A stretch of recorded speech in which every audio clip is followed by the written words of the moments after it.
साथियों, सबसे पहले सारे भाइयान अजमेर कुंडू की राम राम। साथियों, आज मैं आपसे कुछ राजनीतिक चर्चा करना चाहता हूँ। अब आप यूँ सोचते हो कि यार यो अजमेर कुंडू भी अजीब आदमी है, ड्रामेबाज सा आदमी है। कदे रागनी गान लाग जा है, कदे कविता सुनान लाग जा, कदे चुटकुले सुनान लाग जा है, आज राजनीति करे है। तो मैं कोई राजनीति नहीं कर रहा साथियों, ना मैं किसी राजनीतिक पार्टी से जुड़ा हुआ।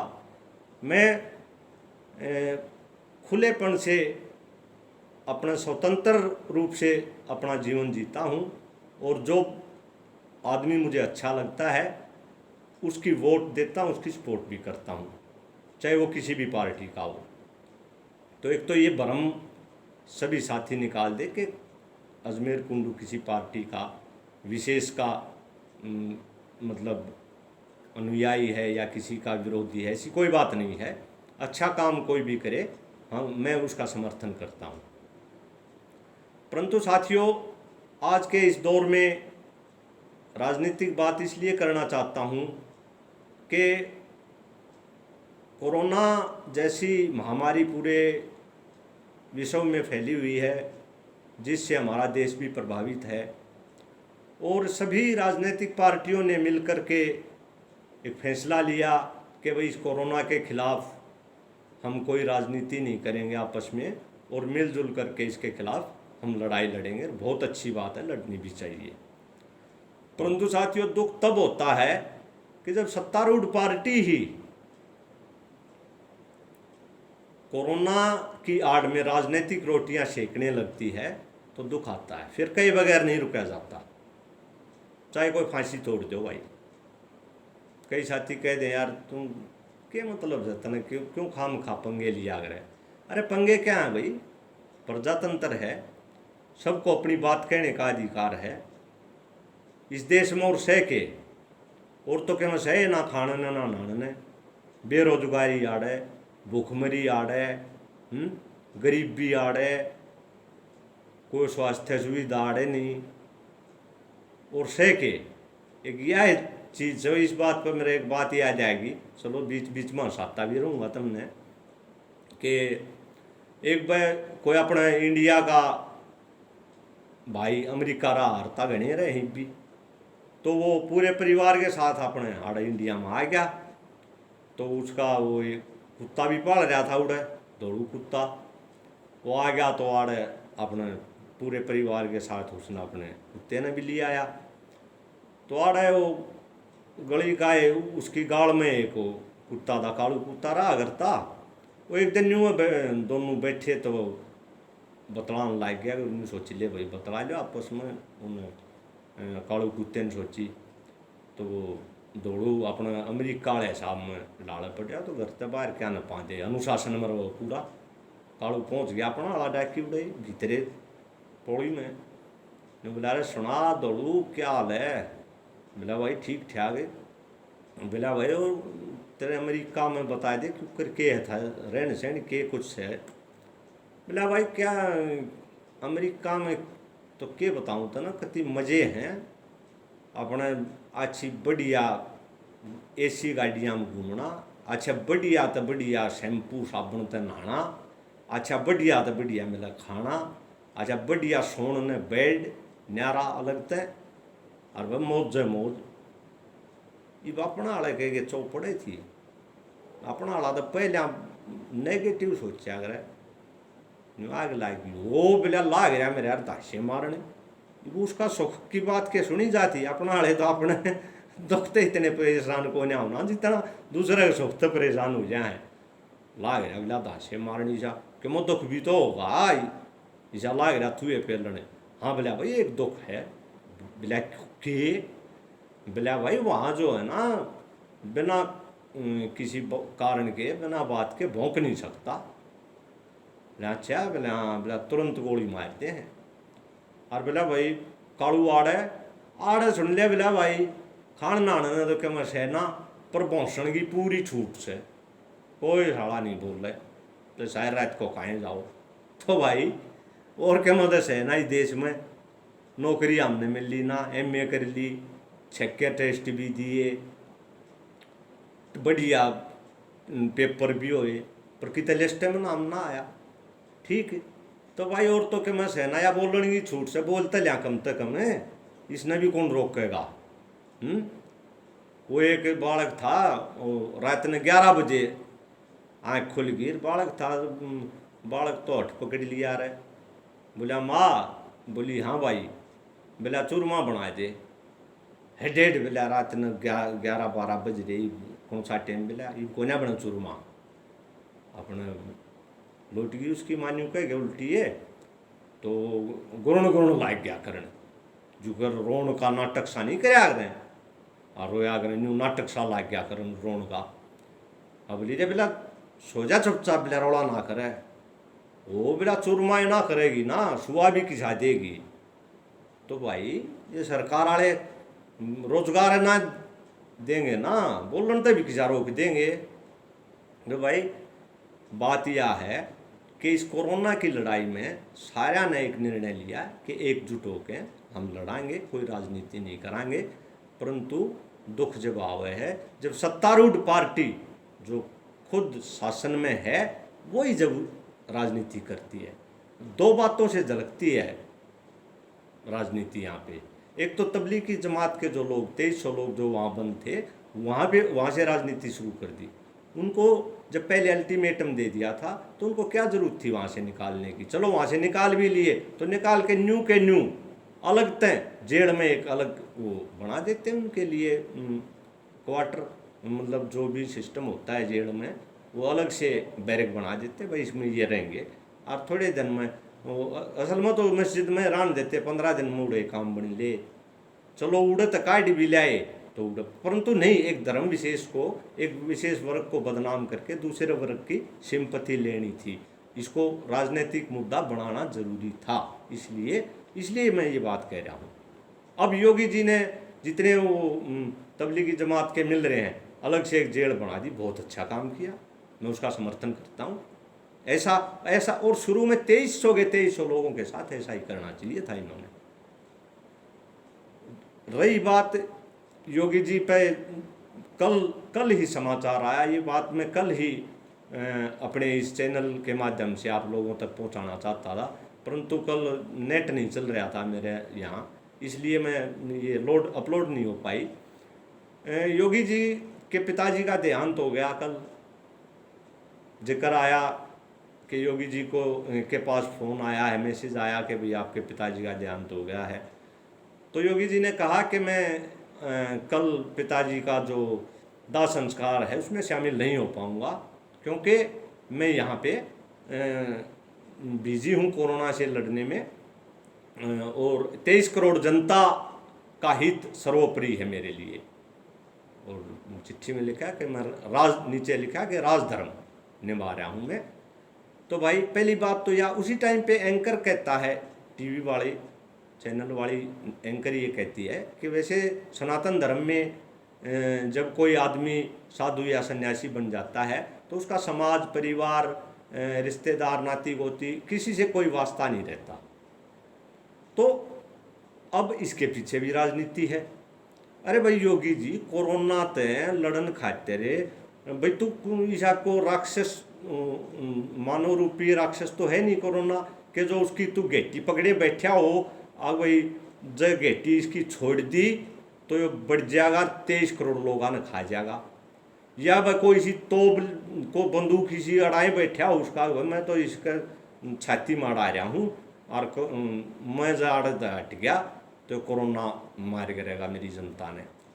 ऐसा के मैं साधन ले रहा हूँ तो भाई मारे ये खट्टर साहब ने भी दे दिया, हम हरियाणा वाले भी बच जाएंगे। तो बड़े लज्जा की बात है साथियों कि अपने पिताजी के देहांत पर भी जो लोग राजनीति करते हैं, हमें शर्म आती है, बल्कि उनको पता नहीं आती, यानी मैं नहीं कह सकता ये बात। परंतु इस बात में एक बात जरूर है, इस बात से जुड़ी हुई एक बात मैं बताऊं। एक कुम्हार था, उसका पशु खो गया। तो कुम्हार जो प्रजापति भाई हैं उनका पशु, आप समझ गए होंगे क्या हुआ, अगर हर वर्ग का आप अपना एक पशु होता है अलग से। तो वो एक जमींदार के पैर में शरशम पड़ी थी, उड़ जा के न अपने चरण लाग रहा, उन्हें काफ़ी नुकसान कर दिया। जमींदार ने ले जाए घर बांध लिया, वो घर बांध लिया तो सांझ होगी, 6-7 बज गए। प्रजापति ने देखा वही पशु तो आया नहीं, वो ले गल थोड़ी लकड़िया गाँव के चुगुरदे फिरनिया मांडा, नहीं मिला तो उल्टा घर आ गया। अपने सो गया, सो तो के नींद तो के आवे थी, पर रात काट ली। अगले दिन उन्हें गांव इकट्ठा कर लिया, क्यों उन्हें बेरा था भाई पशु गांव तक बाहर तो गया नहीं, पाओगा गांव में किसी न किसी का नुकसान कराया होगा, उन्हें बांध लिया होगा। समझ तो प्रजापति भी गया तो उन्हें गांव इकट्ठा कर लिया। फिर इसमें गांव इकट्ठा हो गया। वो ठोड़ेदार एक बोला उठ के न, बोले हाँ भाई गांव इकट्ठा किसने कराया? वो प्रजापति बोला दादा मन ने कराया। हाँ बोल भाई। प्रजापति के समस्या आनी पड़ी, बोला दादा मेरा पशु खू रहा है, का लगा? और मन सारे टोली यार मिल्या नहीं भाई, वो गाँव राम बैठा है, जिसका भी वो नुकसान कराया और जो भी मेरा पशु बांध रहा वो मेरा पशु लौटा दो, जो नुकसान कराया वो नुकसान की भरपाई करूँगा। और भाई जितना जो मतलब दंड लावे या पंचायत भाई वो दंड भी दूंगा। तो वो बोला बोलो भाई, इस भाई का पशु खुरिया कौन किसी ने बेरा हो तो बताओ।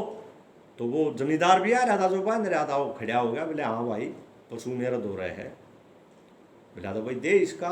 बोला भाई प्रजापति बता, पशु मिल जाए तेरा, कोई दिक्कत नहीं भाई, कोई दंड जुर्माना भी नहीं लेंगे तेरा, ना को नुकसान होया वो भी नहीं लेंगे, कोई बात ना। पहले आपस में इतना प्यार प्रेम भी होया करता, पर भाई न्यू को ना तू पशु के बेरा तेरा सहेग ना और किसे का वो पहचान बता। वो बोला था वो पहचान के होती पशु की? बोला वो क्यों ना, तू न्यू बता गधा है गधी। न्यू कंदी है, प्रजापत बोंदल गया, जवाब बना आया। क्यों करते ध्यान करया को ना भाई के सौदा खूरिया है। वो बोंदल के नरे एकदम और तो के माँ आई गई आई ना, निमला ताऊ के मैं गधा के मैं गधी, निमला एड 14 आया के मैं गधा के मैं गधी, उठ का साला बिल्या यो भी को जवाब होया। तो भाई योगी जी से मेरा सीधा सवाल है, वो ये बतावे कि उसने राज धर्म निभाया है या सनातन धर्म निभाया है, या को नहीं चल रहा है कि मैं गदा के मैं गदी आई को नहीं चल रहा है, स्पष्ट करनी पड़ेगी। क्यों लोगों का बेवकूफ बना रहा है भाई योगी जी? अपनी बात को स्पष्ट कर, स्पष्टवादी होना चाहिए। जैसे हमारा भाई बलराज कुंडू हमारे विधायक हैं, वो सारे धर्म निमान लाग रहा है,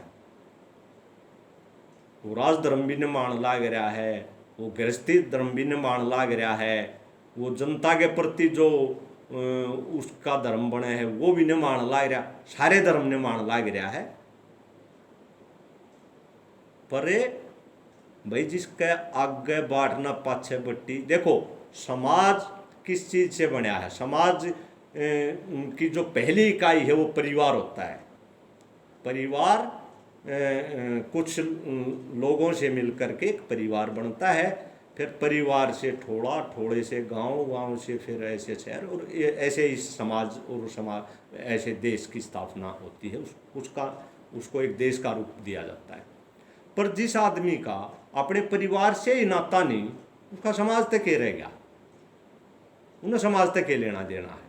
ये तो खाम खा के ढसोकड़े हैं, राजनीति है इसके पीछे सीधी। वो समाज का के मांगे हो जो अपने माँ बाप से जिसका कुछ लेना देना नहीं, भाई बंद से, काका ताऊ मामा फूफी किससे तो कोई लेना देना कोई नहीं, उन्हें समाज तक के लेना भाई। तो भाइयों इस बात को समझो, हमें राजनीतिक समझ बनानी पड़ेगी। और चलो एक छोटी सी बात, मैं तो अपने व्यक्तिगत राजनीतिक जीवन की बात बताता हूँ। मैं पढ़ता था उसी टाइम से, कॉलेज टाइम से राजनीति करता हूँ और खुल के करता हूँ। कभी दबाव में आके ना, कदे गांव में दबाव में आके ना, कदे दोनों हाथा में लाडू रखे, जिसकी वोट देनी उसकी यहाँ वर्दी नहीं देनी, उसका आगे हाथ जोड़ ली, भाई तेरी नहीं दू, सीधी बात है। चाहे वो कोई सा भी चुनाव होया। हम पढ़ते थे तो उस टाइम पे चोई देवलाल हरियाणा के नेता होते थे, बड़े संघर्ष किया उन्होंने, उसके फैन थे हम, उनकी वोट भी दिया करते, सपोर्ट भी करी। उसके बाद जब कांग्रेस की कमान हुड्डा साहब के हाथ में आई तो मुझे यूँ लगा कि भाई हुड्डा साहब बड़ी आदमी है, तो उनके पीछे लाग लिए, उनके पीछे उनके सपोर्टर भी हैं हम। पहले भी थे, आज भी और आगे भी रहेंगे। महम 24 हल्के में मुझे यूँ लगा कि भाई बलराज कुंडू, मैंने ये नहीं देखा वो किस पार्टी से है ना, कि भाई वो जनसेवक हैं, वो वास्तव में नेता बनने के लायक हैं, तो हम उनके पाछे लाग लिए। पीछे इलेक्शन आया, उसमें मदद करी, आज भी उनके साथ सा और आगे भी उनके साथ रहेंगे। अच्छा, 24 से संबंध रखता हूँ तो मैं एक रागिनी मन 24 का जो इलेक्शन हुआ उसमें जनता ने किस किस के साथ क्या क्या किया उसके ऊपर एक रागनी लिख रखी है छोटी सी। अंत में वो रागनी और सुना दी, राजनीतिक चर्चा तो चले पड़ी।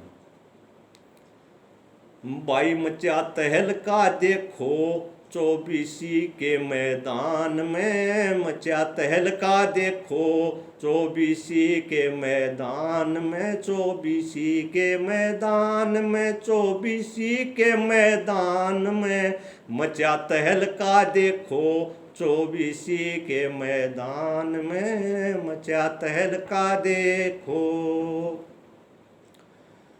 भाई आनंद सिंह दांगी उन रातों वोट से मांगी, भाई आनंद सिंह दांगी उन रातों वोट से मांगी, पर खूंटी ऊपर टांगी, हर खूंटी ऊपर टांगी, जो मरोड़ थी साहेबान में, मचा तहलका देखो 24 के मैदान में, मचा तहलका देखो। भाई शमशेर खरकड़ा जनता ने रला दिया रगड़ा, भाई शमशेर खरकड़ा जनता ने ला दिया रगड़ा, उनका लाग गया झटका तगड़ा, ना कुछ भी आई ध्यान में, मचा तहलका देखो 24 के मैदान में, मचा तहलका देखो। यो जेजेपी का प्यारा हर ज्ञान बिचा भी ठार्या, जेजेपी का प्यारा हर ज्ञान बिचा भी ठार्या, अपनी हाजरी दर्ज करार्या, इस चुनावी तूफान में, मचा तहलका देखो यो 24 के मैदान में, मचा तहलका देखो। जिसने कहे थे सारे बच्चा वो दे, जिसने कहे थे सारे बच्चा वो दे गया सबने गच्चा, जिसने कहे थे सारे बच्चा वो दे गया सबने गच्चा, ना से यो खिलाड़ी कच्चा, न्यू चर्चा हुई जहान में, मचा तहलका देखो 24 के मैदान में, मचा तहलका देखो। अजमेर कुंडू कविताई हेलीकॉप्टर कच्चा भी लाई, करे अजमेर कुंडू कविताई हेलीकॉप्टर कच्चा भी लाई, उम बैठा बलराज भाई और जा पहुंचा आसमान में, मचा तहलका देखो 24 के मैदान में, मचा तहलका देखो। इसमें साथियों मैंने किसी की कोई बुराई नहीं की, जनता ने जिस जिस कैंडिडेट के साथ जैसा किया वो हाल बयान किया है, इसमें किसी भाई को बुरा मानने की भी ज़रूरत नहीं है। जो मुझे यूँ लगा कि भाई 24 की जनता ने किसके साथ क्या किया सिर्फ वो बताया है, और इसी के साथ सभी साथियों का धन्यवाद। सभी को एक बार फिर अजमेर कुंडू की हाथ जोड़ कर राम राम।